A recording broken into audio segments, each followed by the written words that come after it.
CVP analysis में हम लोग डिस्कशन कर रहे थे प्रीवियस लेक्चर में break even charts and profit volume charts.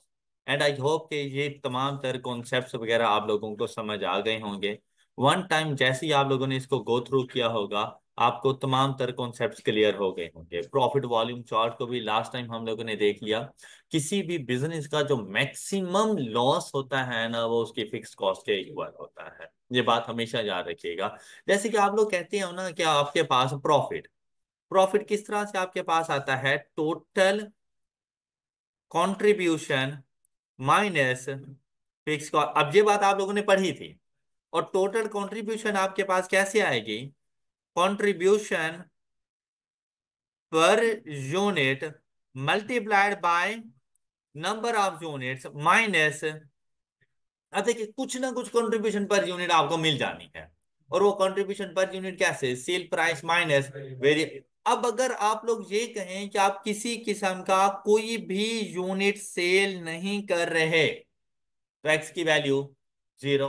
और जैसे ही एक जीरो पुट करोगे तो total contribution is equal to zero. बात क्लियर हो गई? तो आपके पास आंसर क्या आ जाएगा, फिक्स कॉस्ट। तो profit is equal to minus, minus में आ गया तो मतलब लॉस। और कितना लॉस, जितनी फिक्स्ड कॉस्ट है। तो हम लोग प्रॉफिट वॉल्यूम चार्ट में इसको स्टार्ट किया करते हैं नेगेटिव पॉइंट में जाकर। जितनी हमारी फिक्स्ड कॉस्ट हो वहां से स्टार्ट करते हैं। और जिस पॉइंट पर ये एक्स एक्सिस को टच करे, इसे कहते हैं ब्रेक इवन पॉइंट। फिर हमारी जो बजटेड सेल्स होती है ना, वो ब्रेक इवन पॉइंट से ज्यादा की होती है। तो बजटेड सेल्स और ब्रेक इवन पॉइंट के दरमियान जो डिफरेंस है वो कहलाएगा मार्जिन ऑफ सेफ्टी। अब इनकी तमाम तरह डिस्कशन वगैरह हम लोग कंप्लीट कर चुके थे। एग्जाम्पल नंबर 15 आपकी होम असाइनमेंट थी। अच्छा, एग्जाम्पल नंबर 15 को जरा देखते हैं। क्या कहा गया, कहते हैं you are a management accountant for a business that develop specialist computers. You are consulted to investigate the variability of marketing a new type of handheld computer. With the help of the manager of research and development, the production manager, the buyer, and the sales manager, you have made the following estimates of annual sales and। सबसे पहले आप लोगों को बताया गया कि sales in terms of unit, 12,000 unit आपने sale किए, तो आपको लॉस हो गया 30,000 का। 15,000 यूनिट सेल किए, आपको प्रॉफिट हो गया 150,000 का। मतलब जो आप लोगों का ब्रेक इवन पॉइंट है ना, वो 12 और 15,000 के दरमियान है। कहीं 12,000 से ज्यादा और 15,000 से कम कहीं पर आपका ब्रेक इवन पॉइंट होगा। फिर जब 18,000 नंबर ऑफ यूनिट सेल किए तो आपको और ज्यादा प्रॉफिट हो गया। अब देखिए, एक तो यूनिट्स की बात, साथ में प्रॉफिट्स की वैल्यूज की बात। फिर क्या कहते हैं, कहते हैं the selling price will be rupees. अब वेरिएबल कॉस्ट फिक्स्ड कॉस्ट कुछ नहीं बताया गया, लेकिन सेल प्राइस बता दी गई कि हमारे पास सेल प्राइस की वैल्यू ये है। अब हमने क्या किया, कहते हैं a traditional break even chart using the information given above will be prepared as follows. अब यहां पर जाकर उन्होंने ये ब्रेक इवन चार्ट बनाया। ब्रेक इवन चार्ट के लिए टोटल सेल्स और टोटल कॉस्ट का ग्राफ बनाया। टोटल कॉस्ट के ग्राफ के लिए यहां से आपको मिली आपकी फिक्स्ड कॉस्ट, और ये है आपके नंबर ऑफ।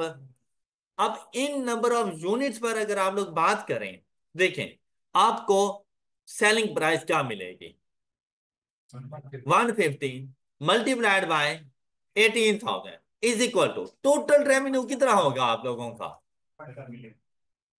ऑलराइट, आपने इस पॉइंट को आइडेंटिफाई कर लिया। सुनिएगा जरा, आपने टोटल रेवेन्यू के लिए 18,000 जो मैक्सिमम नंबर ऑफ यूनिट्स हो, उनको सेलिंग प्राइस से मल्टीप्लाई किया तो इन यूनिट्स पर आपको रेवेन्यू की वैल्यू मिल गई। तो अगर आपके पास नंबर ऑफ यूनिट जीरो हो तो रेवेन्यू की वैल्यू जीरो। अब आपको पता चल गया कि ये ग्राफ आपने इस तरह से जाकर बना।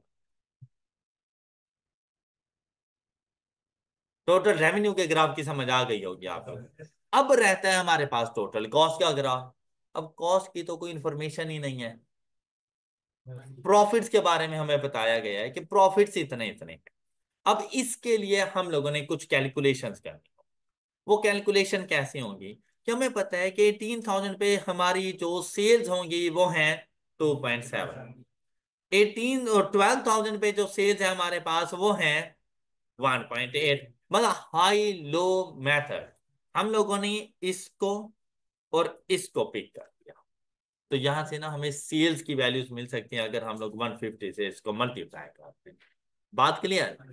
तो हमें साथ में ना प्रॉफिट की वैल्यू का भी पता है कि प्रॉफिट या लॉस हमें कितना हो रहा है। अब जरा बात सुनिएगा।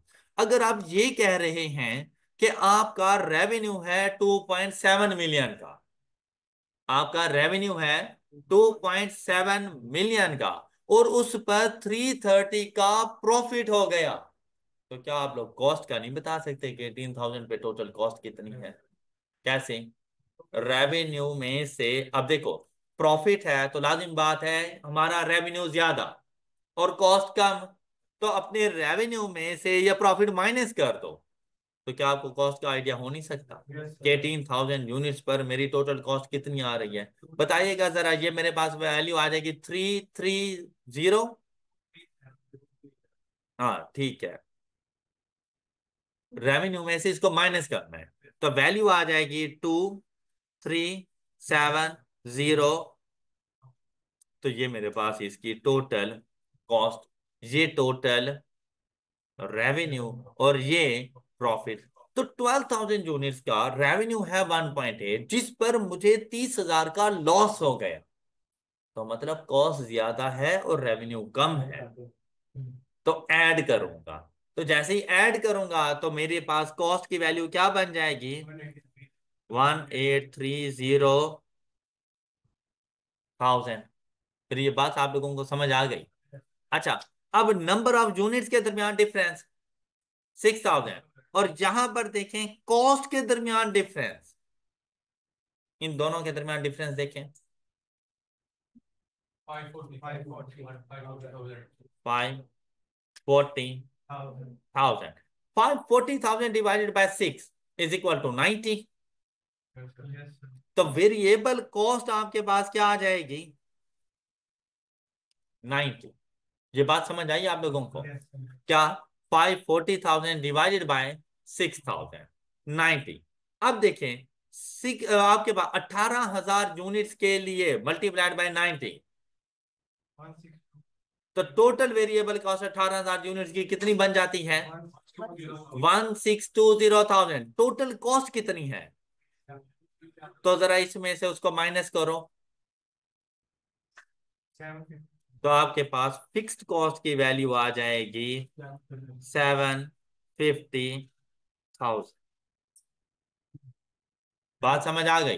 फिर से सुनो, वेरिएबल कॉस्ट तक समझ आ गई थी बात? तो भाई इसको नंबर ऑफ यूनिट से मल्टीप्लाई करो,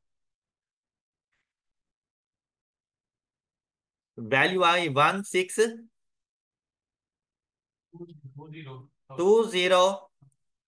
बेटा ये टोटल वेरिएबल कॉस्ट है, जबकि 18,000 यूनिट्स पर टोटल कॉस्ट कितनी आ रही थी? तो 2,370,000 में से ये माइनस कर दो,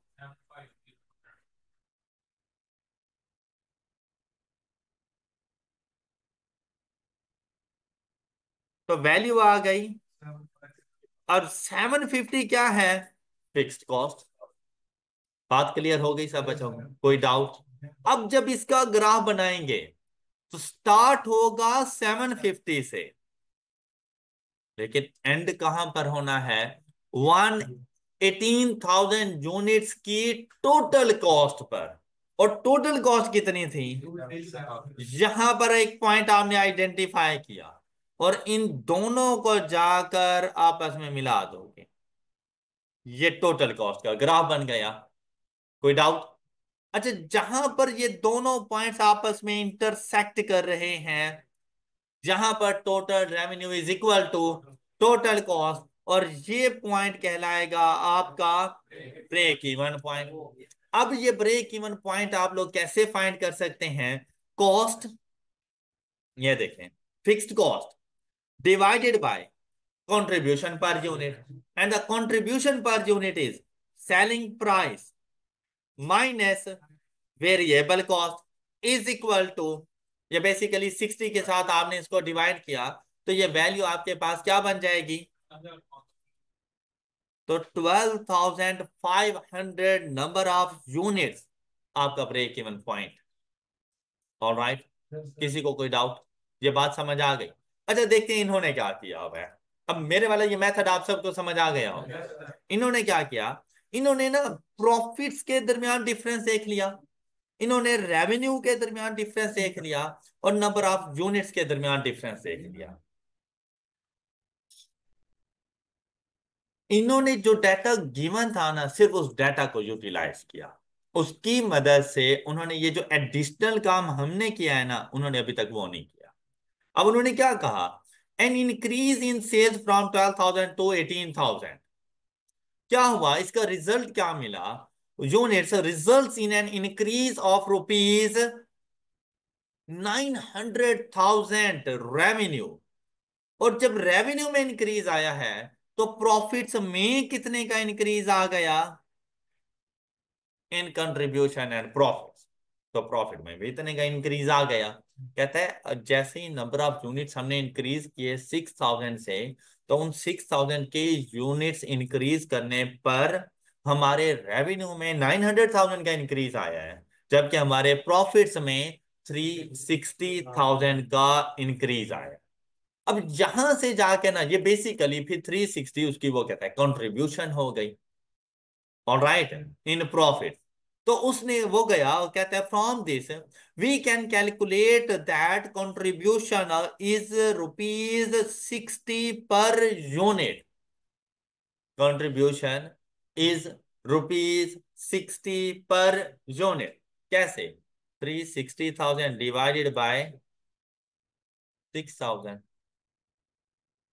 ऑलराइट, तो हर यूनिट कितना प्रॉफिट इंक्रीज कर रहा है, 60। तो यही उसकी कंट्रीब्यूशन होती है प्रॉफिट के अंदर, जितने का वो इंक्रीज कर रहा है। फिर देखो, कहते हैं and the C/S ratio is 0.4, मतलब 40%। कैसे, कि आप लोग 360,000 कंट्रीब्यूशन टू सेल्स रेशो, अब कंट्रीब्यूशन 360 की कितने के रेवेन्यू पर, 900 के रेवेन्यू पर, तो कंट्रीब्यूशन टू सेल्स रेशो क्या बन जाएगी, 360 divided by 900 which is equal to 0 point, ये कंट्रीब्यूशन टू सेल्स रेशो मिल गई आप लोगों को। जहां तक की बात क्लियर है सब बच्चों को? अच्छा फिर क्या हुआ, कहते हैं वेरिएबल, तो फिर अगर 40% कंट्रीब्यूशन टू सेल्स रेशो है तो वेरिएबल कॉस्ट कितनी होगी, 60% वेरिएबल कॉस्ट होगी। अब आपको रेवेन्यू का पता है, से दैट 1.8 मिलियन रेवेन्यू, तो 1.8 मिलियन का 60% इसकी वेरिएबल कॉस्ट, 1.8 मिलियन का 60%, या मतलब यूं समझ ले 150 का 60%, 1.8 मिलियन बेसिकली टोटल रेवेन्यू, तो वो 12,000 यूनिट्स की टोटल वेरिएबल कॉस्ट। तो एक यूनिट का रेवेन्यू कितना है, क्वेश्चन में बताया हुआ है 150, तो 150 का 60%, तो यही 90 तो हम लोगों ने यहाँ पे फाइंड किया था कि वो उसकी वेरिएबल कॉस्ट है। तो 150 में से 90 वेरिएबल कॉस्ट है, तो फिर कंट्रीब्यूशन 60 की आ गई आपके पास। बात क्लियर हो गई सब बच्चों को? अच्छा फिर देखें क्या कहता है, कहते हैं to draw a break even chart we need to know the fixed cost. अब वो फिक्स्ड कॉस्ट इसने कैसे कैलकुलेट की, सेल्स फाइंड की, वेरिएबल कॉस्ट, आपके पास कंट्रीब्यूशन आ गई, यहां से उसने देखा कि भाई ये प्रॉफिट है, तो हम लोगों ने कहा था कि ये कंट्रीब्यूशन में प्रॉफिट लेस करो तो आपके पास फिक्स्ड कॉस्ट आ जाएगी। तो अगर यहाँ पे ये बात नहीं समझ आई, तो कंट्रीब्यूशन आप ये कह रहे हो बेसिकली कि कंट्रीब्यूशन है 1080 की, इसमें से माइनस करूं फिक्स्ड कॉस्ट, तो आंसर आ रहा है 330 का प्रॉफिट। ऐसा ही है ना। अच्छा, ये जो कंट्रीब्यूशन मैंने ली है ना, वो बेसिकली 18,000 नंबर ऑफ यूनिट्स पर ली है। तो 18,000 नंबर ऑफ यूनिट्स की कंट्रीब्यूशन, तो 18,000 नंबर ऑफ यूनिट्स पर प्रॉफिट कितना आ रहा था? 330, मैंने वो लिख दिया। तो अब देखो इसमें से मैं क्या माइनस करूं, क्या से 330 आ जाए। यही इधर आ गया। बात क्लियर? अब देखो, नेक्स्ट कहता है फिक्स्ड कॉस्ट, वेरिएबल कॉस्ट, ये उसकी टोटल कॉस्ट बन गई। तो हम लोगों ने स्टार्ट में टोटल कॉस्ट फाइंड कर नहीं ली थी। ऑलराइट, और उसी को बेस बना के उसने ग्राफ ड्रॉ कर लिया है। फिर नेक्स्ट देखें, in addition the margin of safety is annual sales are expected to be, can be calculated as fixed cost divided by contribution to sales ratio। Fixed cost हमारे पास कितनी है? कंट्रीब्यूशन टू सेल्स रेशो, और उस पर अगर देखें तो revenue कितना आ रहा है। अच्छा ये देखें ना, ये तो है फिक्स्ड कॉस्ट। तो ये जो रेवेन्यू आया ना 1,875,000, ये ब्रेक इवन रेवेन्यू है। मैंने क्या कैलकुलेट किया था, यहां पर देखें, ब्रेक इवन पॉइंट, अगर इसको मल्टीप्लाइड बाय 150 कर दो, तो क्या सेम वो रेवेन्यू आ गया? नहीं गया। 1,875,000, ये revenue at break even point. और मेरे पास ये रेवेन्यू आ रहा था बजटेड। तो इन दोनों का जो डिफरेंस है 2.7 मिलियन एंड 1.875 मिलियन, वो क्या है? Margin of safety in revenue. क्या वैल्यू आ रही है?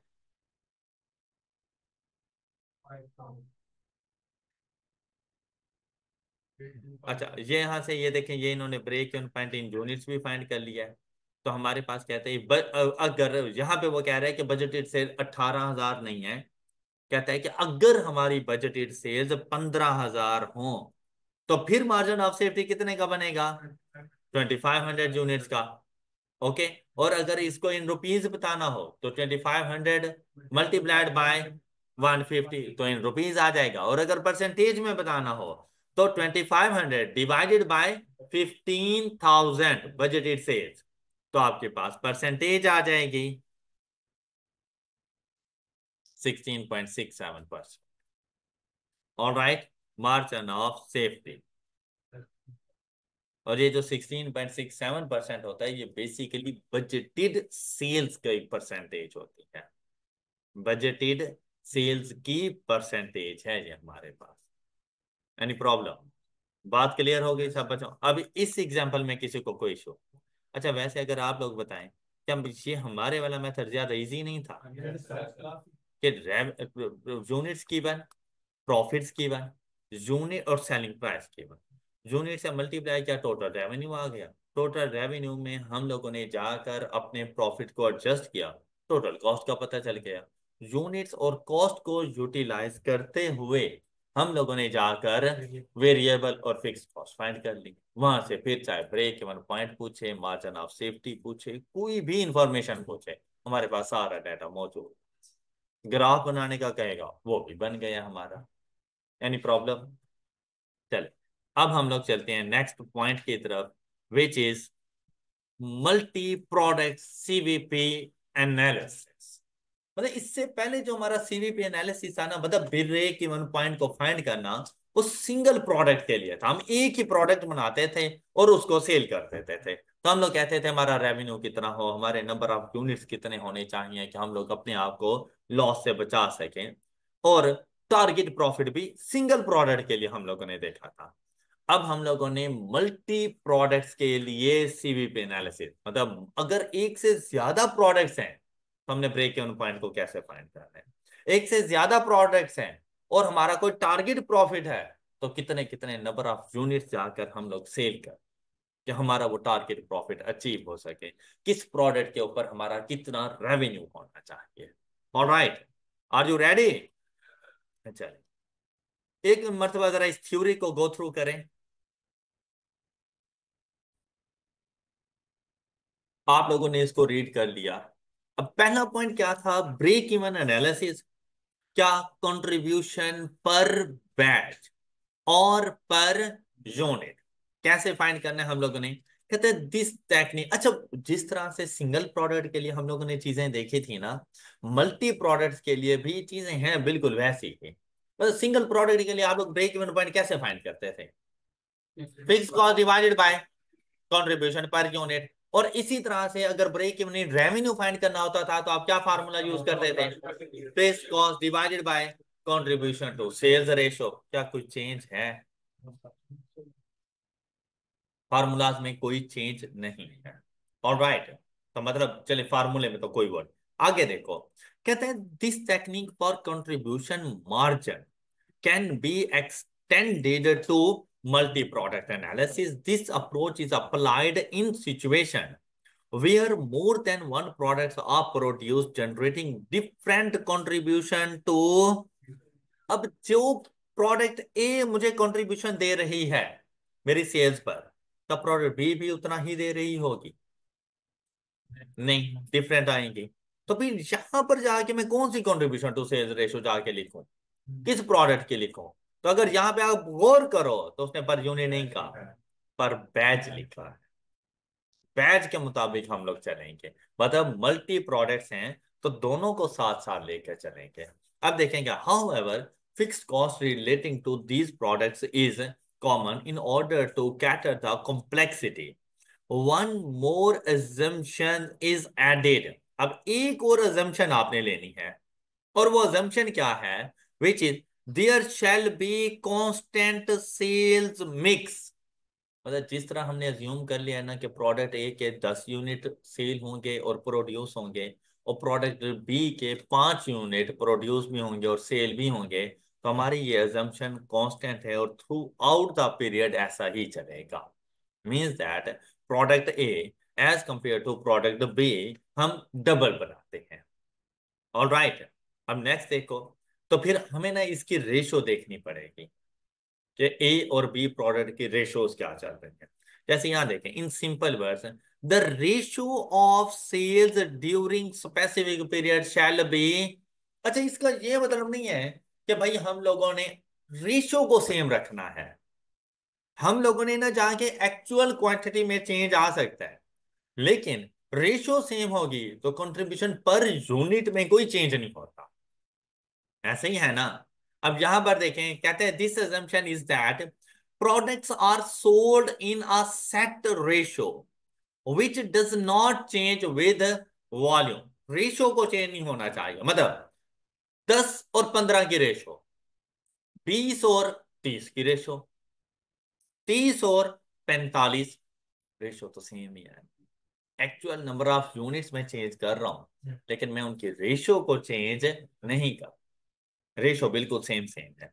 कहते हैं this assumption allows us to calculate a weighted average contribution per unit और बैच। बस इतना सा फर्क है कि जहां पर पहले कंट्रीब्यूशन पर यूनिट होता था, वहां पर आज आप लोगों ने आकर weighted average contribution per unit या बैच कैलकुलेट करोगे, और C over S ratio which can be use to solve break even margin of safety and target profit.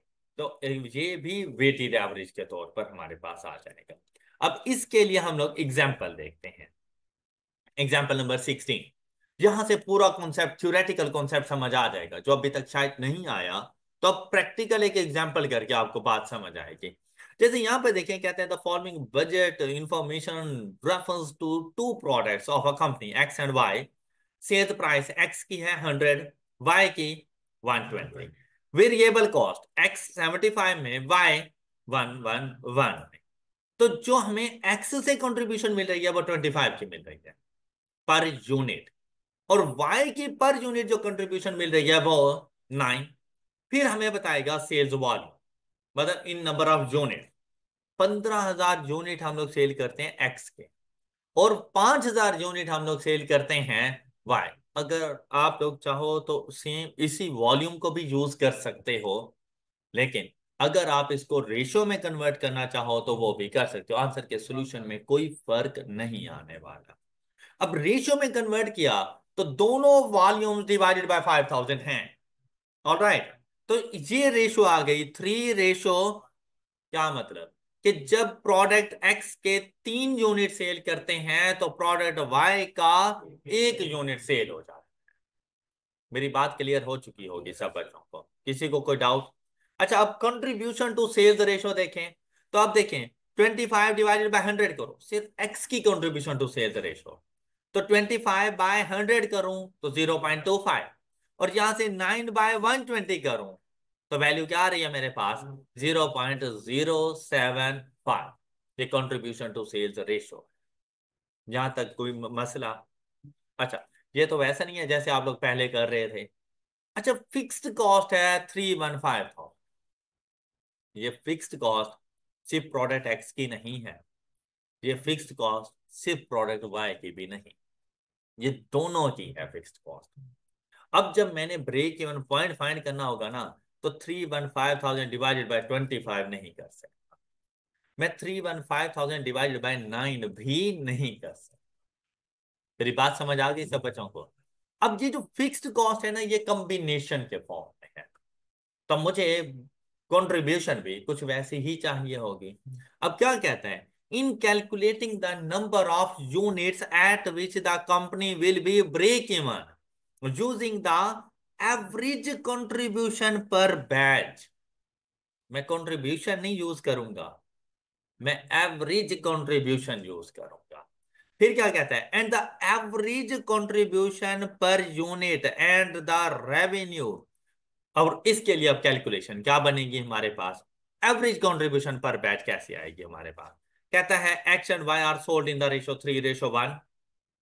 तो अब ये 3:1 इस तरह से आई। Therefore the average contribution per batch is 1 unit पर कितनी कंट्रीब्यूशन? तो 3 पर कितनी होगी?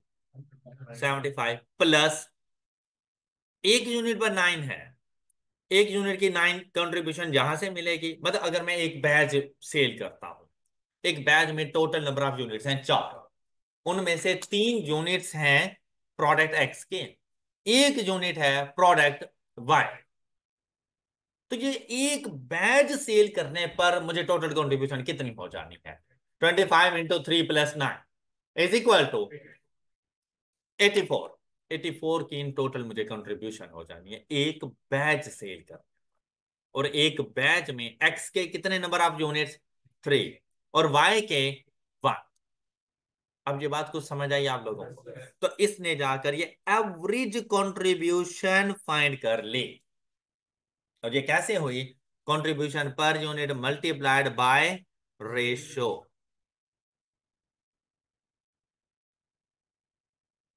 डन? क्लियर है ये बात? अच्छा, नेक्स्ट देखें फिर कहते हैं break even as a number of. अब नंबर ऑफ यूनिट्स नहीं आएगा, हम लोगों ने ना बैच बना ली है। अब ये break even in number of batches होगा। कैसे?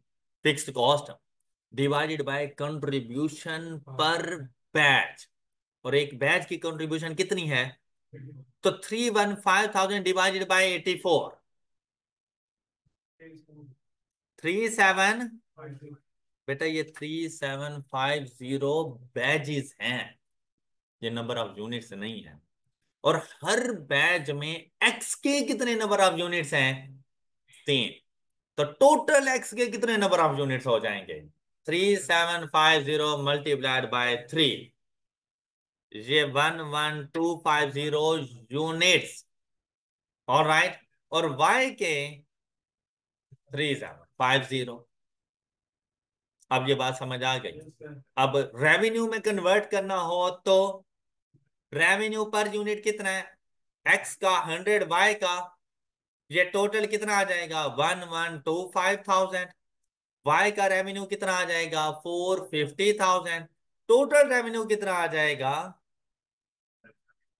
1575,000। कोई डाउट? अच्छा, क्या सीखा हम लोगों ने कि भाई हम लोग multi products break even analysis करते हुए हर प्रोडक्ट का ब्रेक इवन पर, हर प्रोडक्ट के लिए कंट्रीब्यूशन पर यूनिट फाइंड करेंगे। फिर उसके sales volume, number of units produced. और अच्छा, इधर हमारी अजम्पशन होती है कि हमारा ओपनिंग क्लोजिंग स्टॉक नहीं है, जितने नंबर ऑफ यूनिट्स बन रहे होते हैं वो सारे के सारे सेल हो जाते हैं। तो चाहे नंबर यूनिट सोल्ड की बात करूं या यूनिट प्रोड्यूस की बात करूं तो एक ही बात है। क्लियर। हमने देखना है कि भाई उनका वॉल्यूम कितना है, उस वॉल्यूम की रेशो फाइंड कर लिया करो। उस रेशोज का सम आपका एक बैच बन जाएगा। अब जैसे मैंने रेशो फाइंड की, रेशो आ गई 3:1। 3 और 1 को ऐड किया तो टोटल 4 यूनिट्स का एक बैच बन गया। अब जो कंट्रीब्यूशन पर यूनिट आपने फाइंड किया है ना, अब आप उसको कन्वर्ट करो इन कंट्रीब्यूशन पर बैच। और वो कैसे आएगी कि आप कंट्रीब्यूशन पर यूनिट को मल्टीप्लाई करोगे रेशो ऑफ द प्रोडक्ट के साथ, और तमाम प्रोडक्ट्स की इस किस्म के रेशोज को आप लोगों ने ऐड कर दिया। अब टोटल हमारे पास बन गई 84। 84 की जो कंट्रीब्यूशन है ना, ये पूरे एक बैच की है जिसमें 3 यूनिट्स ऑफ एक्स और 1 यूनिट ऑफ वाई मौजूद है। अब आपने फिक्स्ड कॉस्ट को डिवाइड करना है कंट्रीब्यूशन पर बैच के साथ, तो ब्रेक इवन इन बैचेस आएगा। तो मेरे पास टोटल जो नंबर ऑफ बैचेस बनेंगे ना वो 3750 बनेंगे। अब एक्स के नंबर ऑफ यूनिट फाइंड करनी है तो इसको मल्टीप्लाइड बाय 3, वो जो रेशो थी उसके मुताबिक, और वाई के लिए मल्टीप्लाइड बाय 1।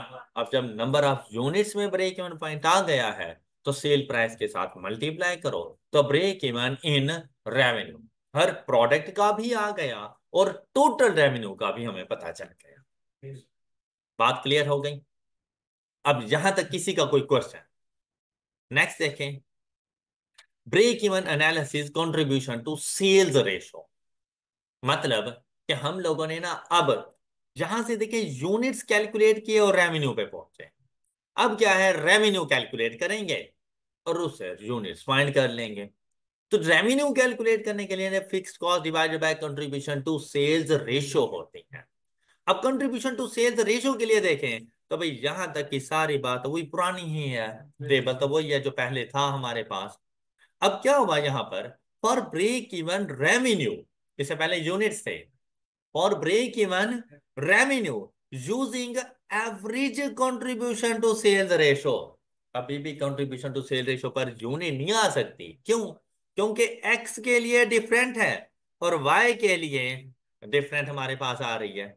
तो अब हमने क्या करना है, कंट्रीब्यूशन टू सेल्स रेशो की एवरेज, और वो कैसे आएगी, and the unit sales first average contribution and revenue per batch would be calculated as follows. हमने क्या करना है, हम पहले कैलकुलेट करेंगे average contribution to sales ratio कैसे आती है हमारे पास, contribution divided by sales, am I right? लेकिन भाई यहां पर जो कंट्रीब्यूशन है ना, आपने पर प्रोडक्ट के हिसाब से नहीं चलना, आपने पर बैच के हिसाब। अब बैच में टोटल कितने यूनिट्स आ गए, 4। उसमें 3 यूनिट्स किसके हैं, एक्स के, तो एक्स की कंट्रीब्यूशन 75 प्लस वाई के कितने यूनिट्स हैं, एक, उसकी कंट्रीब्यूशन, तो टोटल कंट्रीब्यूशन 84। आपने 84 को डिवाइड करना है। अब कंट्रीब्यूशन मिल गई 84 divided by sales, am I right? तो सेल्स के लिए देखो भाई, बैच में टोटल यूनिट्स हैं 4, तो 4 यूनिट्स की सेलिंग प्राइस देखो ना, लेकिन उनमें एक्स के कितने नंबर ऑफ यूनिट्स हैं, तो 3 multiplied by 100 is equal to 300 plus Y का सेलिंग प्राइस 120 एक ही यूनिट था, तो टोटल सेलिंग प्राइस कितनी हो गई। तो अब जो contribution to sale ratio find करनी है वो 84 डिवाइडेड बाय 420 करनी है। बात समझ आई है? कंबाइन कर देना है, बैच के मुताबिक चलना है। 84 डिवाइडेड बाय 420, तो वैल्यू क्या आ गई आपके पास। अच्छा अब जरा फिक्स्ड कॉस्ट 315,000 डिवाइडेड बाय 0.2 करो।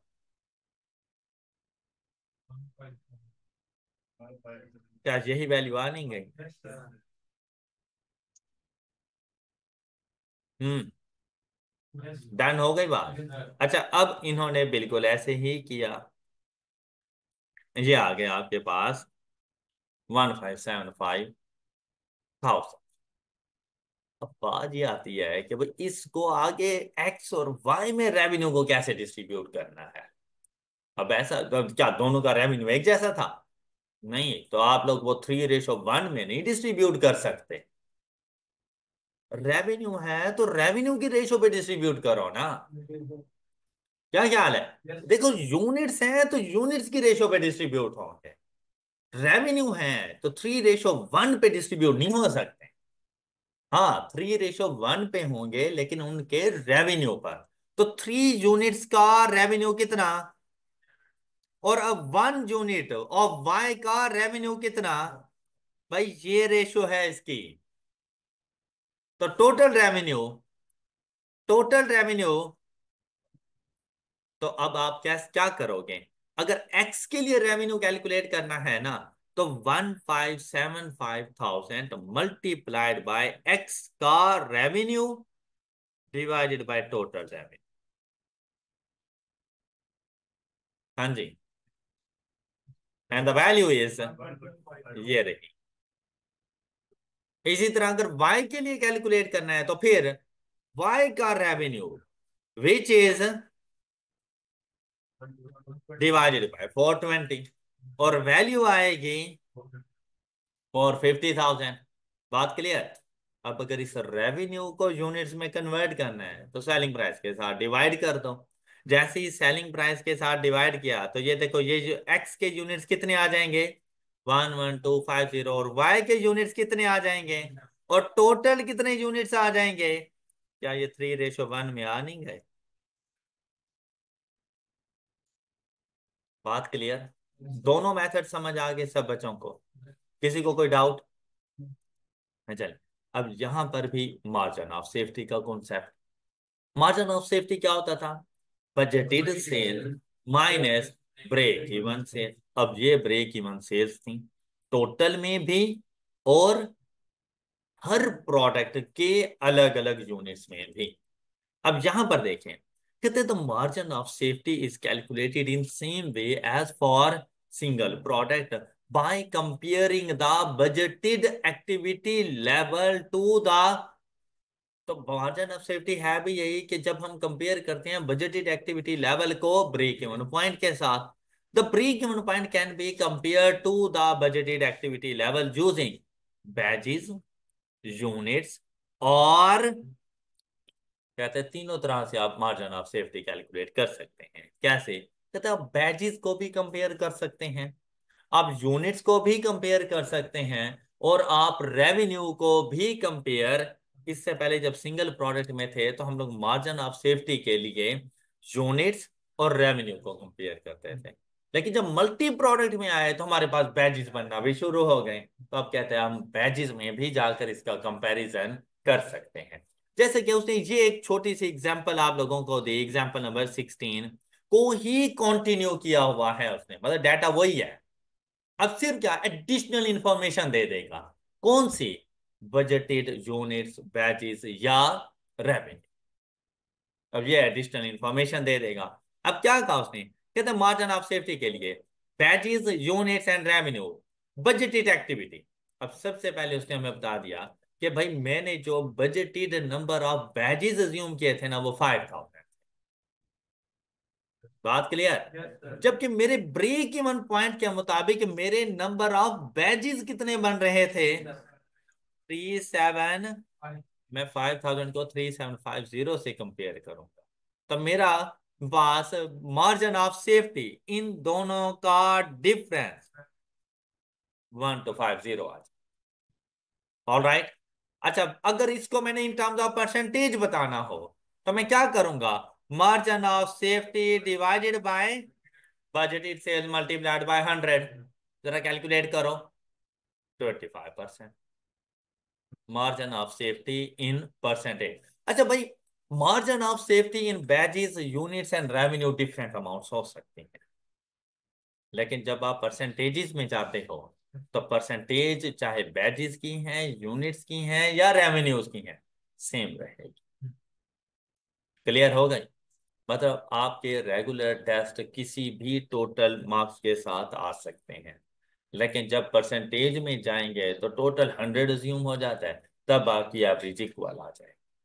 ओके होगी बात? अब यहां पर देखें, यूनिट्स में गए, कहते मैंने बजट कितना अज्यूम किया हुआ था, जबकि हमारे पास जो यूनिट्स आ रहे थे वो इन टोटल कितने आ रहे थे भाई, बैचेस थे 3750, लेकिन टोटल नंबर ऑफ यूनिट्स तो इन दोनों का सम करें तो वो तो मेरे पास 15,000 बन रही है ना। ये देखें, ये टोटल नंबर ऑफ यूनिट्स कितने बन रही है ब्रेक इवन पॉइंट पर। अब यहां पर जो मार्जिन ऑफ सेफ्टी है ना प्रोडक्ट एक्स एंड वाई नहीं है, ये मल्टी प्रोडक्ट है, तो इसने एक्स एंड वाई को नहीं देखना, हमने दोनों यू को देखना है। तो दोनों के हवाले से break even point in units आ रहा था 15,000 यूनिट्स का।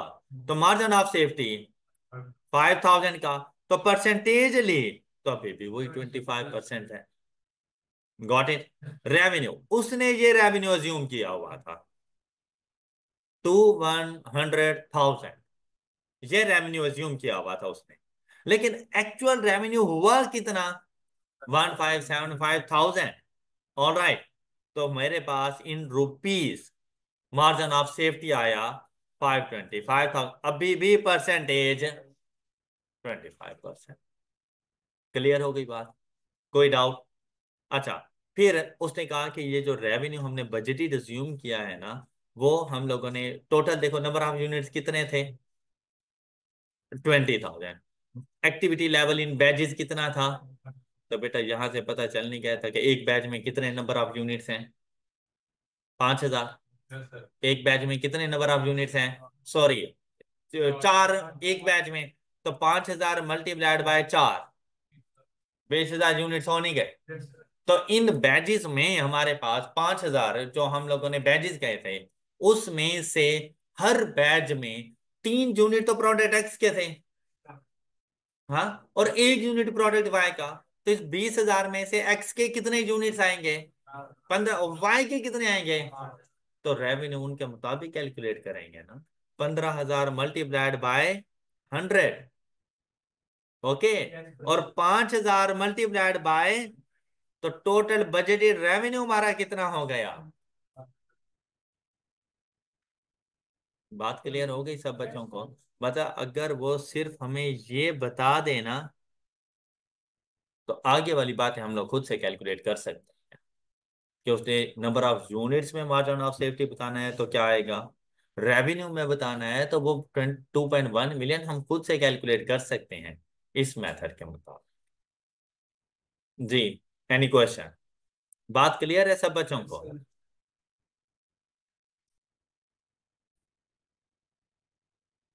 मार्जिन ऑफ सेफ्टी का कॉन्सेप्ट क्लियर हो गया होगा आप लोगों को। अच्छा, जैसे कॉम्प्रिहेंसिव एग्जांपल्स करेंगे तो इससे रेलिवेंट और क्वेश्चंस भी आ जाएंगे, मजीद हमारी प्रैक्टिस हो जाएगी उससे रेलिवेंट। लेकिन अगर क्वेश्चन आ गया तो मेरा नहीं ख्याल कि आपको कोई मुश्किल होने वाली है। सिर्फ फर्क किस चीज का है, कि जो fixed cost divided by contribution per unit करते थे ना, वो कंट्रीब्यूशन पर बैच कर। दूसरा, रेवेन्यू कैलकुलेट करते हुए जो fix cost divided by contribution to sales ratio करते थे ना, वो contribution to sales ratio per batch के हिसाब से जाके करेंगे। कंट्रीब्यूशन भी पूरे बैच की, डिवाइडेड बाय सेल्स भी पूरे बैच की, तो कंट्रीब्यूशन टू सेल्स रेशियो एक average contribution to sales ratio बन जाएगी हमारे पास। ओके हो गई बात। नेक्स्ट हम लोग चले टारगेट प्रॉफिट। सेम वैसे ही कॉन्सेप्ट जैसा पहले आप सिंगल प्रोडक्ट के लिए क्या होता था टारगेट प्रॉफिट, कुछ भी नहीं है, क्या, फिक्स्ड कॉस्ट में ऐड कर दो जो प्रॉफिट आप अर्न करना चाह रहे हो, और अगर ये आप इन यूनिट्स कैलकुलेट करना है तो divided by contribution per batch. अब क्योंकि मल्टी प्रोडक्ट है ना, तो मैं वर्ड यूज कर लूंगा कंट्रीब्यूशन पर बैच, और रेवेन्यू कैलकुलेट करना है तो fixed cost plus profit divided by contribution to sales ratio per batch. All right, बाकी सारा कॉन्सेप्ट एज इट इज, मतलब जो ऊपर हम लोग एग्जांपल नंबर 16 सॉल्व कर रहे थे, हम सेम उसी को कंटिन्यू कर सकते हैं। उसी डाटा को हम लोग लेंगे, फिर क्या एडिशनल इंफॉर्मेशन अब क्या आ जाएगी, वो आपको प्रॉफिट बता देगा, मेरा डिजायर्ड प्रॉफिट इतना है, इस प्रॉफिट को अर्न करने के लिए मेरे नंबर ऑफ यूनिट्स कितने हो। अब जैसे फिक्स कॉस्ट उसने बता दी थी 315,000, उसका डिजायर्ड प्रॉफिट कितना है, तो हम लोग 315,000 में 189,000 को ऐड कर लेंगे जी।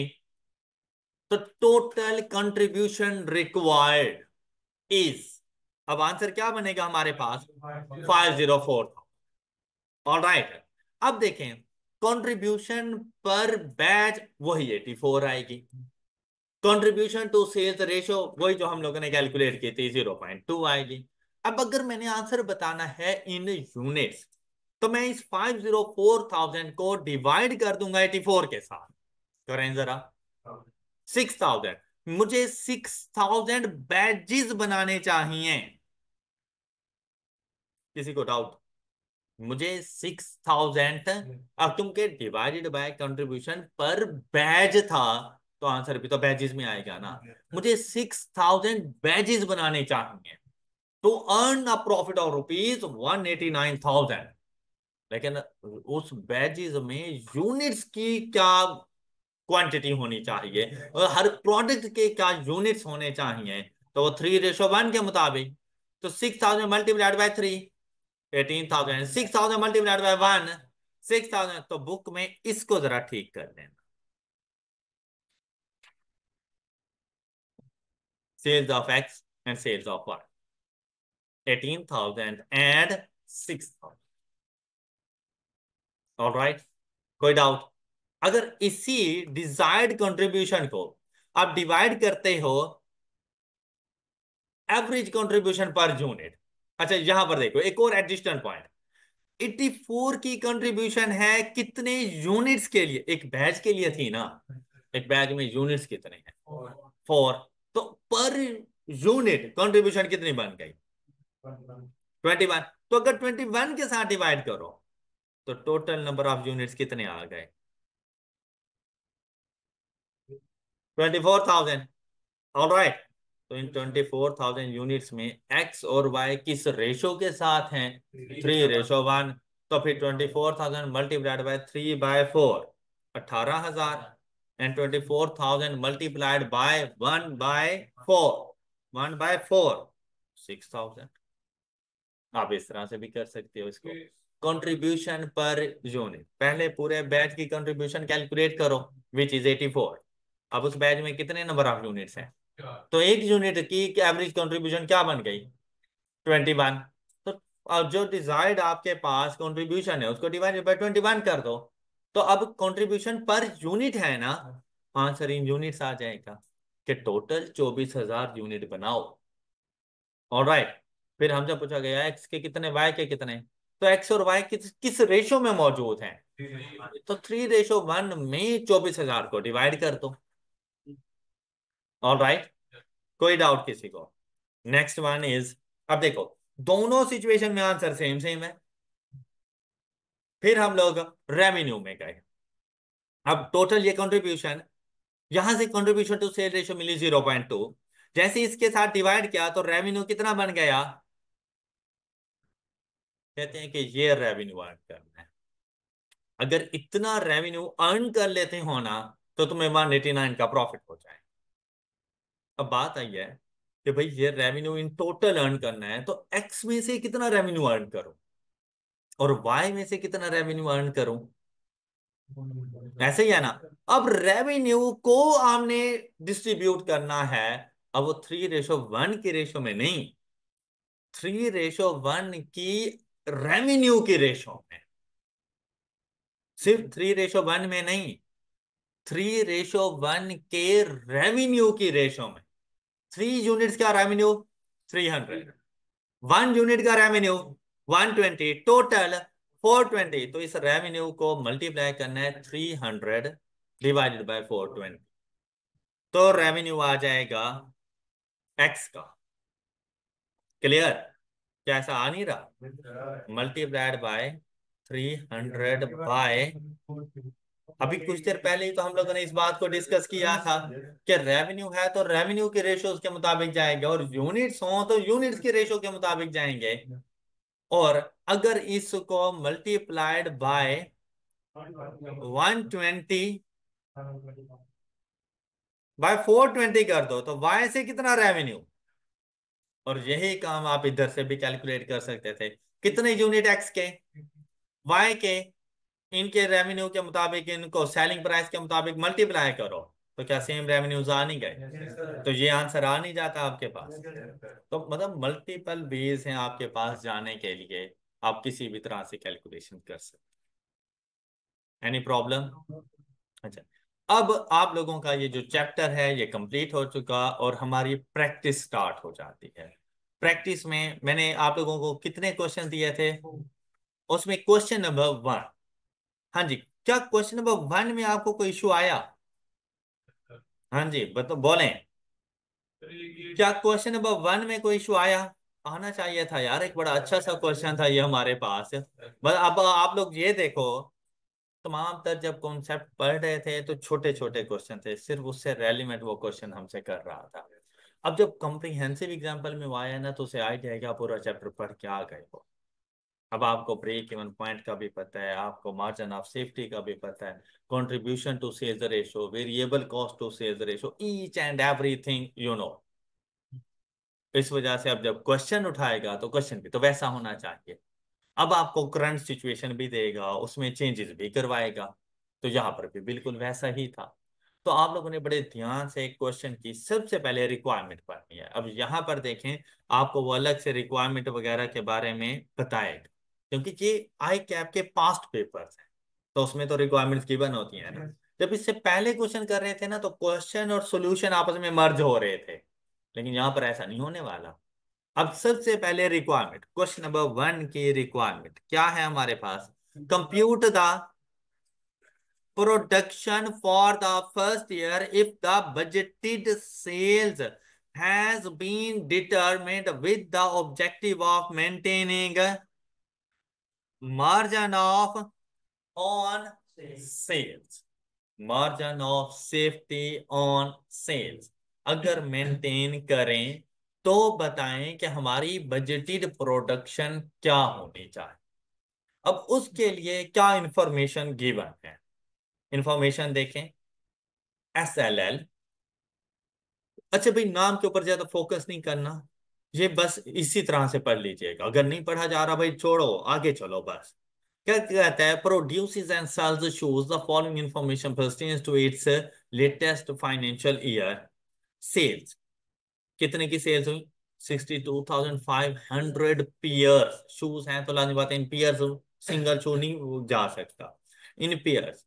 और ये रेवेन्यू है 187.5 मिलियन का। कब? जब 62,500 पेयर्स सेल करते हो, तो क्या मुझे सेलिंग प्राइस का पता चल नहीं सकता? कैसे करो फिर? तो पर यूनिट हम लोग सेल कर रहे हैं 187, आपने जाके कैलकुलेट करना था। 187,500,000 divided by 6250, 62500। Selling price is 3,000 rupees का एक यूनिट ऑफ सेल। क्लियर? फिर फिक्स्ड प्रोडक्शन ओवरहेड 35 मिलियन के आ गए, fixed selling and distribution overheads 10 million के, variable production cost in proportion of 40, 35, 25 for material, labor, overhead respectively 60% of sale. ये मेरी variable cost है। मतलब variable cost to sales ratio 60%, तो कंट्रीब्यूशन टू सेल्स रेशो क्या होगी? 40% हो जाएगी। क्लियर? और अच्छा, फिर 60% ऑफ सेल्स फाइंड करूंगा, 60% ऑफ सेल्स फाइंड करूंगा, जो भी वैल्यू आएगी उसका 40, 35, 25, देखो टोटल 100 हो रहा है, तो बेसिकली ये परसेंटेज है। तो अगर ना हो रहा होता ना तो 40 डिवाइडेड बाय इन तीनों का सम, लेकिन जब हो रहा है तो मतलब 40%, 35%, 25%, तो जो भी वैल्यू आएगी उसका 40% मटेरियल को दूंगा, उसका 35% लेबर को, और 25% ओवरहेड्स को। Got it? जरा कैलकुलेट करते हैं। 187.5 मिलियन का 60%, 180, all amount in rupees million है। अच्छा देखें, मेरे पास ये 3,000 तो इन टोटल आ रहा था ना, ये तो इन मिलियंस नहीं था ना। अच्छा, अब हम लोग जाकर इसको कैलकुलेट करें, चले पहले टोटल देखते हैं। 187.5 मल्टीप्लाइड बाय 60%। ये टोटल वेरिएबल कॉस्ट है।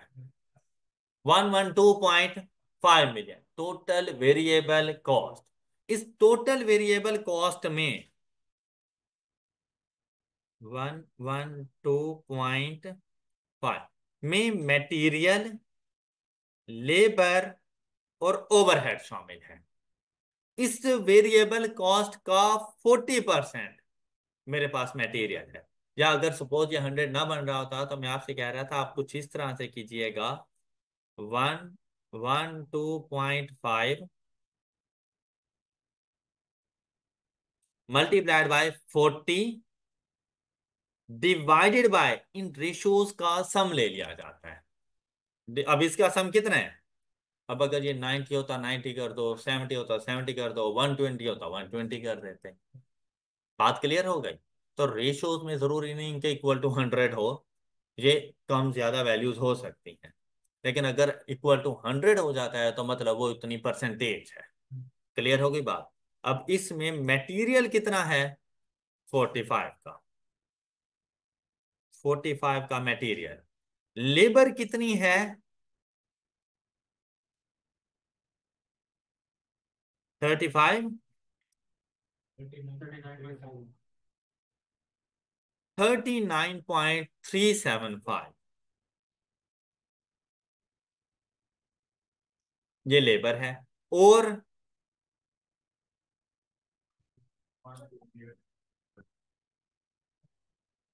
ओवरहेड्स हैं 28.125। All clear? लेकिन आपको पता है ये वेरिएबल कॉस्ट है, पता ही है आपको। तो क्या आप लोग पर पेयर मटेरियल नहीं कैलकुलेट कर सकते? जैसे सेलिंग प्राइस आपने फाइंड की है, तो पर पेयर मटेरियल भी तो फाइंड हो सकता है। क्या? 45 मिलियन डिवाइडेड बाय 62,500। तो पर यूनिट समझ लें, पर पेयर मटेरियल की वैल्यू आ जाएगी, इसी तरह लेबर आ जाएगी, इसी तरह ओवरहेड्स आ जाएंगे। तो पर यूनिट वेरिएबल कॉस्ट भी आपके पास आ सकती है 112.5 डिवाइडेड बाय 62,500। ऑलराइट, जरूरत होगी तो कर लेंगे। मेरी बात समझ आई है? क्योंकि अभी तक आगे मैंने क्वेश्चन नहीं पढ़ा ना, लेकिन मैंने इन तमाम कॉस्ट को डिस्ट्रीब्यूट कर दिया। फिर देखो क्या कहता है, variable selling and distribution cost, और वो मेरे पास कितनी है? 15% ऑफ सेल। अब देखें भाई, हम लोग हमेशा कहते हैं कि sale price minus variable cost is equal to contribution and minus fixed cost is equal to profit. तो इस वेरिएबल कॉस्ट में सेलिंग एंड डिस्ट्रीब्यूशन कॉस्ट भी शामिल है। ओके, तो मतलब मेरी कंट्रीब्यूशन टू सेल्स रेशो 40% नहीं, 40% नहीं है। क्यों? क्योंकि उसमें अभी एक और वेरिएबल कॉस्ट आ। तो अब इधर अगर आके आप लोग देखें तो सेल्स का 15%, 187.5 का 15%, 28.125, ये क्या आ जाएगी? Selling and distribution cost. और टोटल वेरिएबल कॉस्ट कितनी हो जाएगी?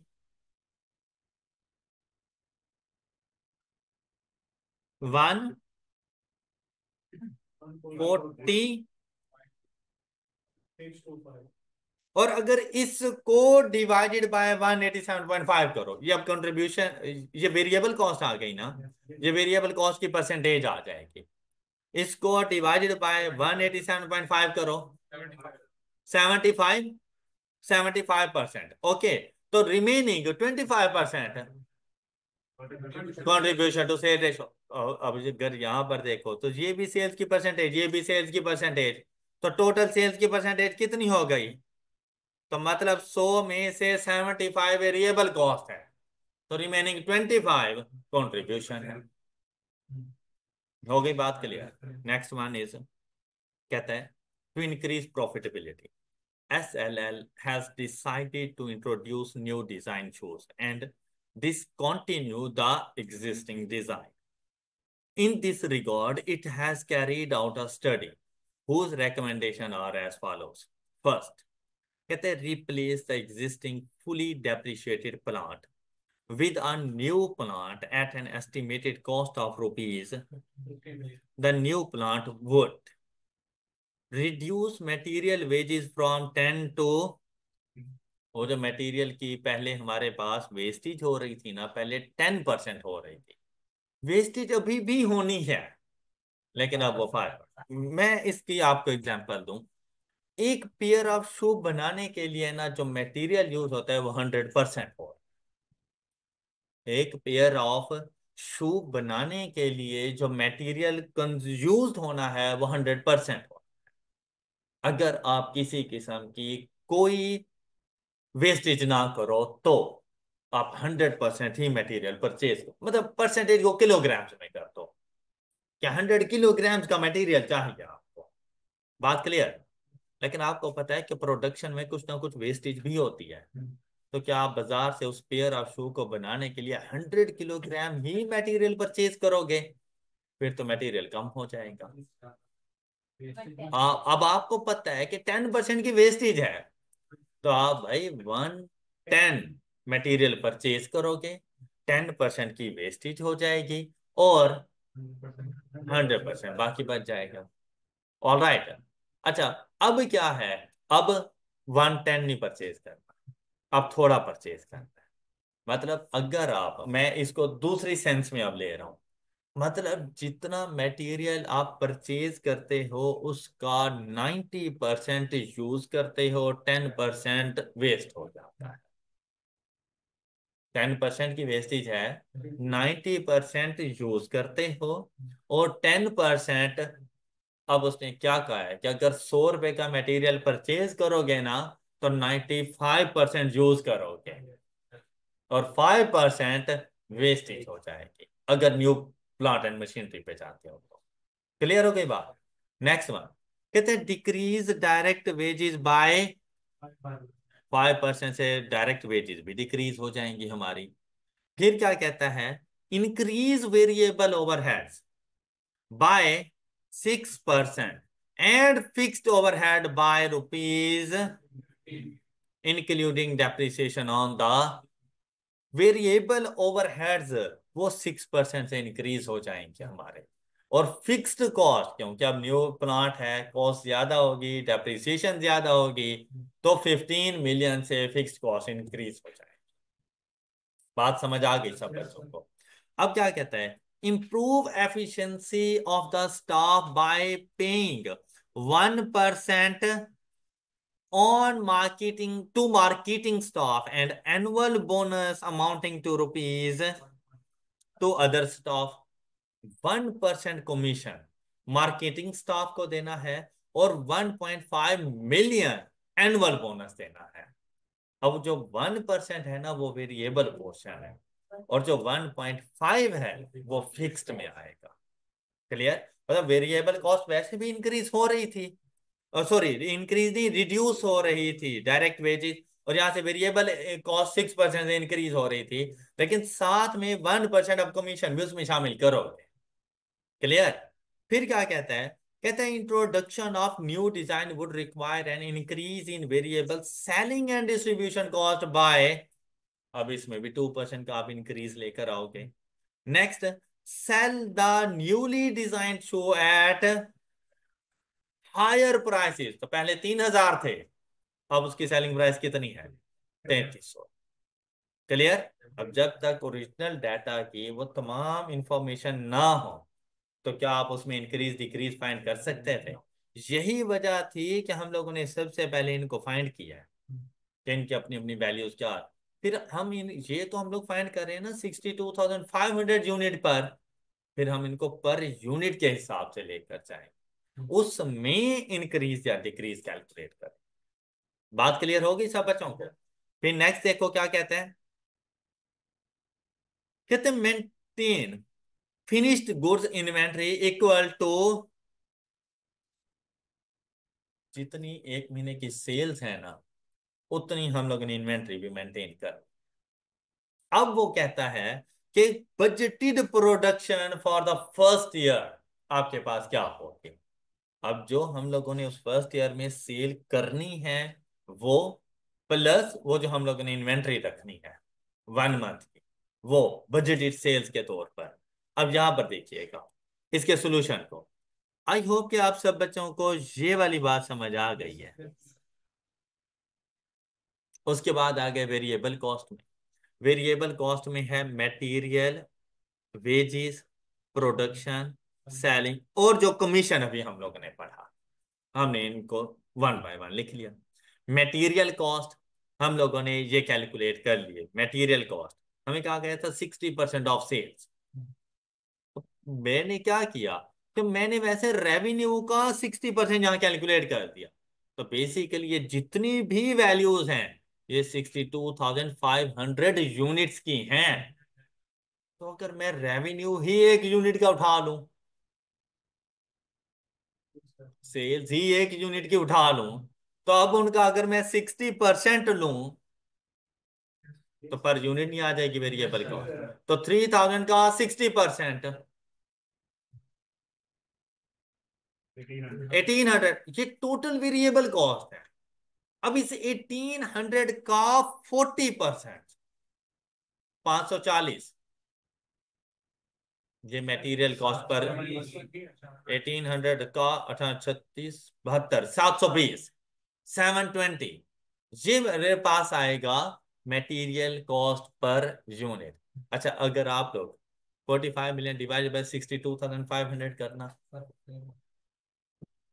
45 मिलियन, मिलियन पूरा लिखना, इसके बाद 60 डिवाइडेड बाय 62,500, पानी के। ओके। अच्छा, अभी क्या किया, 3,000 का 60%, उसका 40%, मटेरियल कॉस्ट आ गई। अच्छा, अब इस मटेरियल कॉस्ट का क्या करना है, उसने कहा मटेरियल वेस्टेज रिड्यूस हो गई 10 to 5%। भाई वो जो 720 है वैल्यू है, उसमें वेस्टेज शामिल है। यूज कितना होता था पहले, 90%। M I right? अब कितना यूज हो जाएगा, 95%। देखो जरा, अब इसने क्या किया, 3,060 into 4, ये बात आपको समझ आ गई?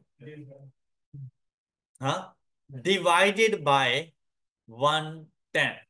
अब इन्हें 110 क्यों किया, कहते हैं 100% मटेरियल यूज हो रहा है, 10% वेस्ट हो रहा है, तो टोटल ये जो है अमाउंट ये 110% है।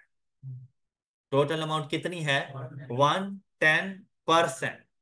जबकि अब फ्यूचर के लिए क्या मुझे 110 का मटेरियल परचेज करना होगा, मुझे फ्यूचर में कितने का करना होगा, 105 का, तो मल्टीप्लाइड बाय 105,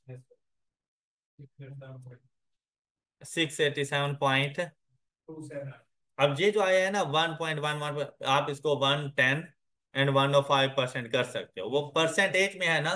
तो 110% is equal to 1.1, 105% is equal to,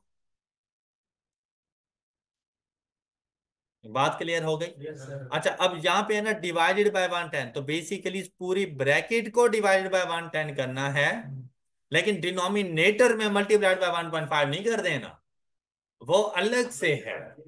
okay, मतलब आप यूं समझ लें,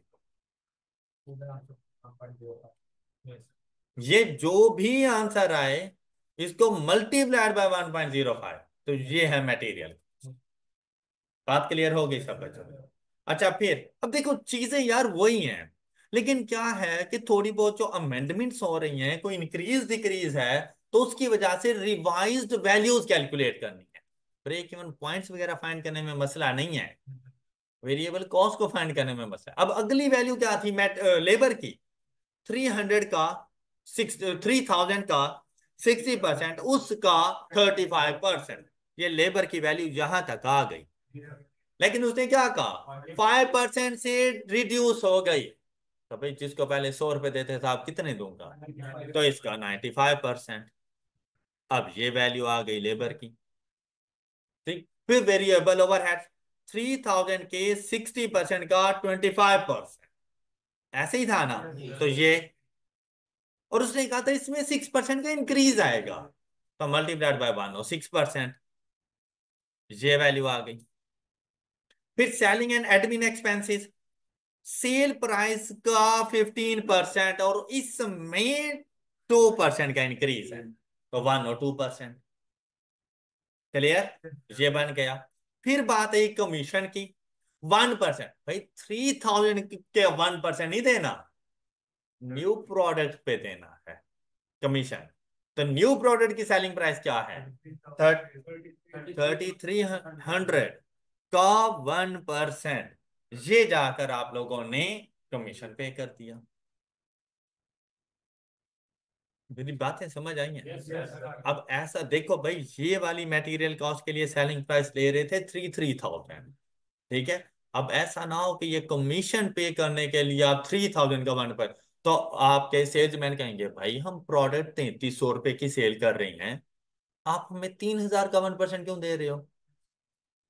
सोचने वाली बात है ना। न्यू प्रोडक्ट उन्होंने 3300 में सेल करनी है, उसका 1% कमीशन, तो आपकी वेरिएबल कॉस्ट कितनी हो जाएगी इन टोटल, ये कंट्रीब्यूशन कितनी आ जाएगी, 1045.23। किसी को डाउट? ये टोटल कंट्रीब्यूशन है एक प्रोडक्ट की हमारे ऊपर। आई होप कि आप लोग यहां तक पहुंच चुके हो।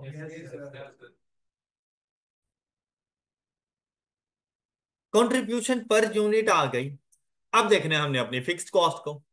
फिक्स्ड कॉस्ट 35 उसने खुद बता दी थी कि मेरे पास जो फिक्स्ड कॉस्ट है वो 35 मिलियन है, साथ में 10 मिलियन भी तो फिक्स्ड कॉस्ट ही थी, वो आ गई। साथ में उसने कहा क्या चीज, ये 15 मिलियन शामिल करेंगे, प्लस ये कमीशन, ये फिक्स हो। तो टोटल रिवाइज्ड फिक्स्ड कॉस्ट आपकी कितनी बन गई, 61.5 मिलियन। ऑलराइट, क्या ब्रेक इवन पॉइंट फाइंड हो नहीं सकता? फिक्स कॉस्ट को डिवाइडेड बाय कर दो कंट्रीब्यूशन से, तो आपके पास ब्रेक इवन पॉइंट क्या आ जाएगा, 39। अब इसको मल्टीप्लाइड बाय 33,000 कर दें, तो आपके पास रेवेन्यू भी आ सकता है। ऑलराइट, अच्छा ये है आपके पास ब्रेक इवन पॉइंट। बात सुनिएगा, क्या उसने ब्रेक इवन पॉइंट पूछा? नहीं, उसने क्या कहा, उसने कहा मार्जिन ऑफ, नहीं मार्जिन ऑफ सेफ्टी भी नहीं कहा, उसने कहा बजटेड सेल्स। लेकिन बजटेड सेल्स के लिए उसने एक छोटी सी इंफॉर्मेशन दे दी कि जो मार्जिन ऑफ सेफ्टी है ना, वो आप लोगों का है 25%। तो आपको याद है मैंने आपसे कहा था कि टोटल अगर 100% है, तो ब्रेक इवन पॉइंट से बजटेड सेल तक 25%, तो break even point remaining portion होती है। ऐसा नहीं है कि जैसे ब्रेक इवन पॉइंट 75% है, अगर मार्जिन ऑफ सेफ्टी 25% है, तो जो ब्रेक इवन पॉइंट आपने फाइंड किया है ये 75% है, तो इसको डिवाइडेड बाय 75%। तो देखो बजटेड सेल्स आपके पास कितनी आ जाएंगी, 58,839 डिवाइडेड बाय 75%, ये बजटेड सेल्स आ गई। और इन दोनों का जो डिफरेंस है वो मार्जिन ऑफ सेफ्टी, वो मार्जिन ऑफ सेफ्टी को इसमें ऐड करते हुए बजटेड सेल्स में आ रहे हैं। आप डायरेक्ट जा सकते हैं। बात क्लियर हो गई? अब ये बजटेड सेल्स पर रेवेन्यू क्या होगा, या अच्छा ये बजटेड सेल्स है फॉर 1 मंथ। अच्छा, तो एक महीने की मेरी सेल्स कितनी हो, डिवाइडेड बाय 12 कर दो, तो एक महीने की सेल्स कितनी बन रही हैं।